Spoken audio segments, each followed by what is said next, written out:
Hyderabad formula ఈ race కేసులో BRS working president KTR ACB విచారణకు వెళ్లారు. గత బీఆర్ఎస్ ప్రభుత్వ హయాంలో జరిగిన రేస్లో నిధుల దుర్వినియోగానికి పాల్పడ్డారనే ఆరోపణల నేపథ్యంలో ఆయనకు ఏసీబీ నోటీసులు జారీ చేసింది. దీంతో ఉదయం 10 గంటల సమయంలో కేటీఆర్ ఏసీబీ కార్యాలయానికి చేరుకున్నారు. అయితే తన లీగల్ టీంను పోలీసులు లోపలికి అనుమతించకపోవడంపై కేటీఆర్ అసహనం వ్యక్తం చేశారు. తాను న్యాయవాదితో విచారణకు హాజరవుతానని పోలీసులతో వాగ్వాదానికి దిగారు. అనంతరం తన స్టేట్మెంట్ను రాతపూర్వకంగా ఏఎస్పీకి ఇచ్చి అక్కడి నుంచి వెళ్లిపోయారు.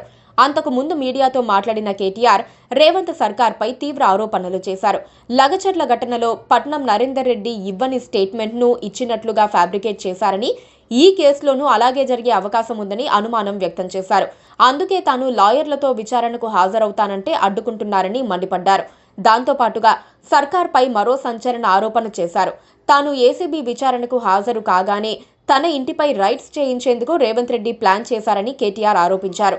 పోలీసులతో తన ఇంట్లో లేనిపోని ఆధారాలు పెట్టి నన్ను ఇరికించే ప్రయత్నం చేస్తున్నారన్నారు. ప్రభుత్వ వ్యతిరేక విధానాలు, రైతు భరోసా నిధుల తగ్గింపు తదితర అంశాలను పక్కదారి పట్టేందుకు తనకు ఏసీబీ చేత నోటీసులు జారీ చేయించారని చెప్పారు.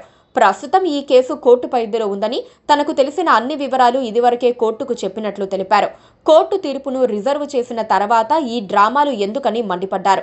తాను మంత్రిగా ఉన్న సమయంలో తీసుకున్న నిర్ణయాలను తప్పుబట్టడానికి ఏం లేదని చెప్పారు. కొత్తగా తన నుంచి ఏసీబీ వివరాలు సేకరించేది ఏమీ లేదని, ఇప్పటికీ అన్ని వివరాలు ప్రభుత్వం వద్దనే ఉన్నాయని అన్నారు. తాను నిజాయితీగానే ఉన్నానని, ఏ తప్పు చేయలేదని వెల్లడించారు. రైతు భరోసాను డైవర్ట్ చేసేందుకే ఈ డ్రామాలని ఆక్షేపించారు. కేటీఆర్ ఏసీబీ విచారణ నేపథ్యంలో పోలీసులు అప్రమత్తమయ్యారు. ఏసీబీ ఆఫీసు ఎదుట భారీ బందోబస్తును ఏర్పాటు చేశారు. ఎమ్మెల్యే పాడి కౌశిక్ రెడ్డి సహా పలువురు నేతలను ముందస్తుగా హౌస్ అరెస్ట్ చేశారు. దీంతో హైదరాబాద్ నగరంలో ప్రస్తుతం హైటెన్షన్ వాతావరణం నెలకొంది. Please subscribe to